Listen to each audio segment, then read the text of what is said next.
आप सभी का अनुभव टेक यूट्यूब चैनल पे बहुत बहुत स्वागत है।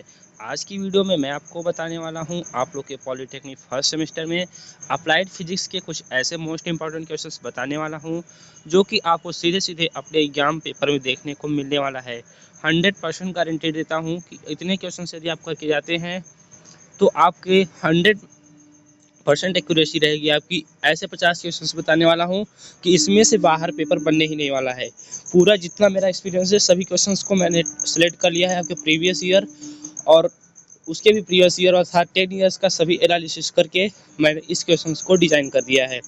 तो चलिए बात कर लेते हैं क्वेश्चंस कौन कौन से हैं जिनको आपको तैयार कर लेना है जिससे आपकी तैयारी बेहतर हो सके। आप इस वीडियो को देखने के बाद यदि आप इन सभी क्वेश्चंस को तैयार कर लेते हैं, प्रिपेयर कर लेते हैं, तो आपको 100% कहता हूँ आप लोग के 40+ मार्क्स आ जाएंगे। चलिए अब हम बात करते हैं वो आखिर क्वेश्चंस कौन कौन से हैं। तो चलिए वीडियो में आगे बढ़ते हैं और देखते हैं वो क्वेश्चंस कौन कौन से हैं। देखिए दोस्तों, जो आपका पहला क्वेश्चन हो सकता है आ सकता है आपको, देखिए 50 के इंपॉर्टेंट क्वेश्चंस की सीरीज है अप्लाइड फिजिक्स फर्स्ट की। देखिए यहाँ पे नंबर यहाँ पे मिल जाएगा आपको आसानी से अगर आप Carnot engine and Carnot cycle को पढ़ के जाते हैं। ये आपका जो आपका लास्ट चैप्टर है 7th चैप्टर में आपका ये दिया हुआ है। ये 5 मार्क्स में बता दें दोस्तों, जो आपका लास्ट चैप्टर है 7th चैप्टर वो सबसे मोस्ट इंपॉर्टेंट चैप्टर आपका माना जाता है, इसलिए मैंने उसे पहले आपको बता रहा हूँ। क्योंकि जो आपका हीट एंड थर्मोडायनेमिक्स वाला चैप्टर है उसमें भी जितने भी आपके थर्मोडायनेमिक्स की लॉ है, क्या है लॉ है था, जीरोथ लॉ है, first law, zeroth law, first law, second law and third law, Carnot engine, Carnot cycle, ये सब चीज़ें आपकी इंपॉर्टेंस होती हैं। एंड एडियाबैटिक प्रोसेस क्या होता है, रुद्धोष्म प्रक्रम एवं समतापी प्रक्रम क्या होता है, ये सब क्वेश्चंस आपसे पूछे जाते हैं। तो देखिए आपका पहला क्वेश्चन हो जाता है, क्या हो जाता है, कार्नोट इंजन से क्या अभिप्राय है, इसके विभिन्न भावों का वर्णन कीजिए। उसके बाद आपसे रुद्धोष्म प्रक्रम एवं समतापी प्रक्रम पर टिप्पणी लिखने के लिए आ सकता है। उसके बाद हीट के सेकेंड लॉ था, थर्मोडायनेमिक्स के सेकेंड लॉ, देखिए उष्मांत गति के द्वितीय नियम का उल्लेख कीजिए। या ऐसे क्वेश्चंस भी पूछा जा सकता है कि आप हीट के सेकेंड अर्थात थर्मोडायनेमिक्स के सेकेंड लॉ या फिर फर्स्ट लॉ या फिर जीरोथ लॉ को एक्सप्लेन कीजिए। देखिए यहाँ पे मैंने नीचे सभी इंपॉर्टेंट क्वेश्चंस को सिलेक्ट कर दिया। यहाँ पे आंतरिक ऊर्जा वाला क्वेश्चन आपका 1 नंबर में पूछा जा सकता है। बाकी इसमें जितने भी क्वेश्चन दिख रहे हैं ये 5 मार्क्स के लिए इंपॉर्टेंट है आप लोगों के लिए, आपके एग्जाम के नज़र से। उसके बाद मैं बात कर लेता हूँ जो आपका देखिए यहाँ पे जीरोथ लॉ अर्थात शून्यवां नियम जिसे कहते हैं आप थर्मोडायनेमिक्स का अर्थात उष्मागति का, यह भी क्वेश्चन आपका पूछा जा सकता है। उसके बाद मैं नेक्स्ट क्वेश्चन की बात करता हूँ। तो नेक्स्ट क्वेश्चन देखिए आपको बताया रुद्धोष्म प्रक्रम और समतापी प्रक्रम पे पूछा जा सकता है। लेकिन जब भी आपका ये सब क्वेश्चन आएगा तो एक या 2 नंबर में ही आएगा। लेकिन जो अभी बताया कि मैंने सभी लॉ जितने लॉ हैं आपके थर्मोडायनेमिक्स उन सबको पढ़ के आते हैं तो आपके 5 मार्क्स वहाँ से बन जाएंगे। उसके बाद हम अब नेक्स्ट चैप्टर की बात करेंगे। आपका जो नेक्स्ट चैप्टर देखिए क्या हो जाता है, कुछ क्वेश्चन इसके आ सकते हैं आपका जो आपका अल्फा बीटा गामा में रिलेशन होता है, रेखीय प्रसार गुणांक, क्षेत्रीय प्रसार गुणांक और आयतन प्रसार गुणांक में, तो इन सब में रिलेशन भी आता है।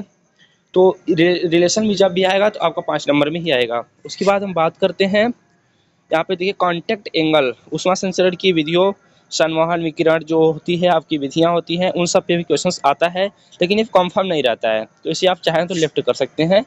और उसके बाद हम बात करते हैं जब आपका 10th आपका मोस्ट इंपॉर्टेंट क्वेश्चन है, कांटेक्ट एंगल की परिभाषा दीजिए, मतलब संपर्क कोण की डिफिनेशन आपको लिखना है। क्या लिखना है, डिफिनेशन लिखना है। तो ये भी आपका 5 नंबर में आ सकता है। उसके बाद साम्यवस्था के समीकरण को आपको जो आपका आता है a into B equal to क्या दिखाना होता है, कांस्टेंट दिखाना होता है। ये वाला प्रूव करने के लिए भी आ सकता है आपके 5 मार्क्स के नज़र से। और उसके बाद केस नली में द्रव के उन्नयन का सूत्र स्थापित कीजिए। जो आपका उन्नयन का सूत्र आता है क्या आता है दोस्तों, H equal to 2T into cos theta upon r rho g, ये आपका आता है। तो ये भी आपका प्रूव करने में 3 नंबर में आ सकता है। तो इन सब क्वेश्चंस को आप लोग अच्छे से कंप्लीट किए रहिएगा। उसके बाद कोशिका उन्नयन, ये देखिए उतना इंपॉर्टेंट नहीं है, तभी आप इसे देख कर ही जाएंगे। और स्टोक का नियम भाई, स्टोक का नियम तो आता ही आता है, तो इसे आप लोग देख लेंगे। उसके बाद हम आगे बढ़ते हैं, आपके नेक्स्ट क्वेश्चंस इंपॉर्टेंट क्वेश्चन को देख लेते हैं। द्रवों के प्रवाह में रेनॉल्ड नंबर से भी क्वेश्चंस आता है। तो रेनॉल्ड नंबर को आप लोग चाहें तो अच्छे से प्रिपेयर कर लेंगे। तो रेनॉल्ड नंबर से भी 1 या 2 नंबर की क्वेश्चन, 1 या फिर 2 नंबर की, ज़्यादा नंबर का नहीं आता है। रेनॉल्ड नंबर की जब भी पूछेगा डिफिनेशन पूछ लेगा कि रेनॉल्ड नंबर किसे कहते हैं, ये कांस्टेंट होता है एक प्रकार से। और उसके बाद देखिए बर्नौली का प्रमेय। दोस्तों बर्नौली के प्रमेय को तो आपको कतई नहीं छोड़ के जाना है, क्योंकि ये 100% फिक्स रहता है। देखिए प्रीवियस ईयर में तो नहीं पूछा गया है, जिस ईयर हम लोगों ने पेपर दिया था, तो इस साल आपके 2023-24 की बैच में पूछा जाने के पूरे चांसेस हैं। तो आप लोग बर्नौली थ्योरम को अच्छे से हाईलाइटेड कर देता हूँ मैं बर्नौली थ्योरम को, तो बर्नौली थ्योरम को अच्छे से करके जाएंगे। उसके बाद ये अभिशांत तत्व का समीकरण जो अभी बताया, यहाँ पे a b equal to constant अर्थात कांस्टेंट प्रूव करें, या फिर a one v one equal to a two v two, ये भी आप कर सकते हैं। उसके बाद हम बात करते हैं आपका पलायन वेग क्या होता है, जिसे आप एस्केप वेलोसिटी कहते हैं।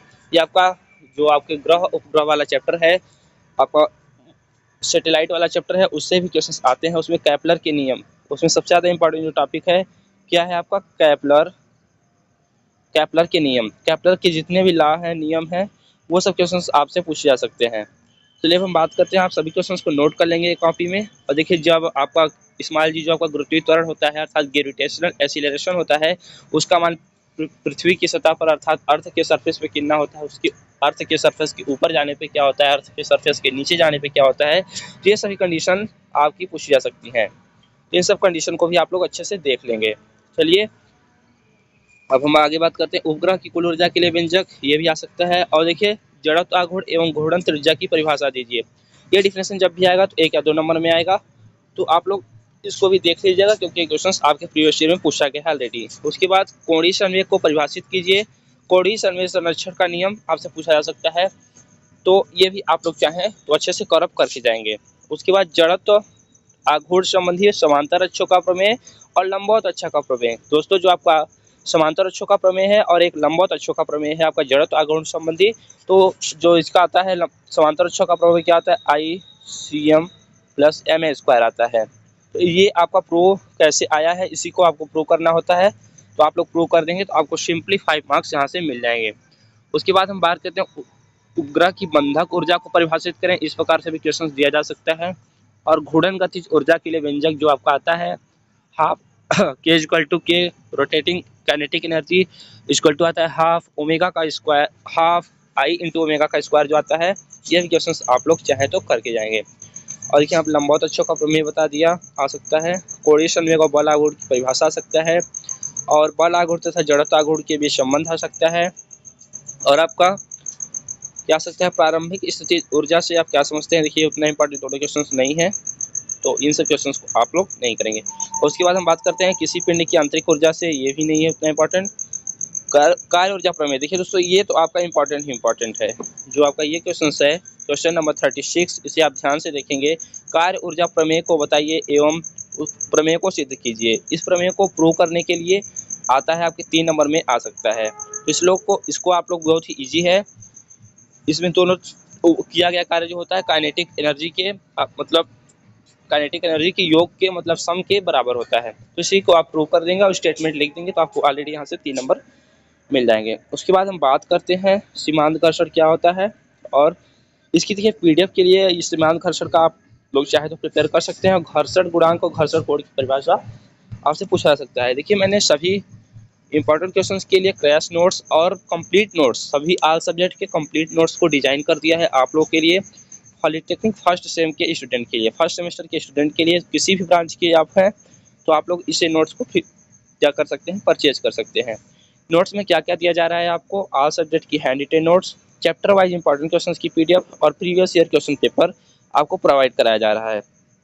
तो आप लोग चाहें तो आप लोग परचेज कर सकते हैं। इसकी जो कॉस्ट रखी गई है केवल और केवल आपको 49 रुपये पेमेंट करना होगा।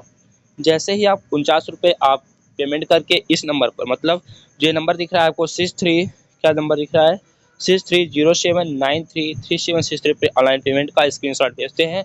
वैसे ही आपको व्हाट्सएप पर आपको सभी सब्जेक्ट की हैंड रिटेन नोट से हिंदी में लिखा हुआ और प्रीवियस ईयर क्वेश्चन पेपर और ये जितने भी इंपॉर्टेंट क्वेश्चन सभी सब्जेक्ट के बन सकते हैं, आपके communication skill, engineering, drawing, applied math, आपके फिजिक्स, केमिस्ट्री के सभी के प्रोवाइड करा दिए जाएंगे। तो इतना कर सकते हैं। और 10 क्वेश्चन और देख लेते हैं जो आपका आ सकता है। वीडियो में आगे बढ़ते हैं, ये सब बातें होती रहेंगी। अब केंद्र बल से क्या तात्पर्य है, आप केंद्रित बल का क्या कार्य सिद्धांत लिखिए। और देखिए जो आपका रिलेशन में 2 नंबर में क्वेश्चन पूछता है, रिलेशन से क्या पूछता है, लीनियर एक्सीलरेशन और एंगुलर एक्सीलरेशन में रिलेशन पूछता है, लीनियर वेलोसिटी और एंगुलर वेलोसिटी में रिलेशन पूछता है, जो आपका कोणीय वेग और रेखीय वेग में संबंध होता है वो क्या होता है, v into R into omega होता है। और जो आपका कोणीय त्वरण मतलब a, और जो आपका होता है जो आपका कोणीय त्वरण होता है वो आपका अल्फा होता है, और जो आपका रेखीय त्वरण होता है वो इसे स्मॉल a से डिनोट करते हैं। तो उसमें जो रिलेशन होता है वो a into R into alpha होता है। तो इसको कैसे प्रूव करना है और कैसे आया है, इसके रिलेशन को सत्यापित करने के लिए आता है। तो देखिए यहाँ पे एक आपके जो मापन वाला चैप्टर है उससे एक न्यूमेरिकल भी आ सकता है। तो न्यूमेरिकल को आप लोग उतना फोकस नहीं करेंगे, जितने अभी 5 नंबर के इंपॉर्टेंट क्वेश्चन बताए हैं उसको ही अच्छे से प्रिपेयर करेंगे।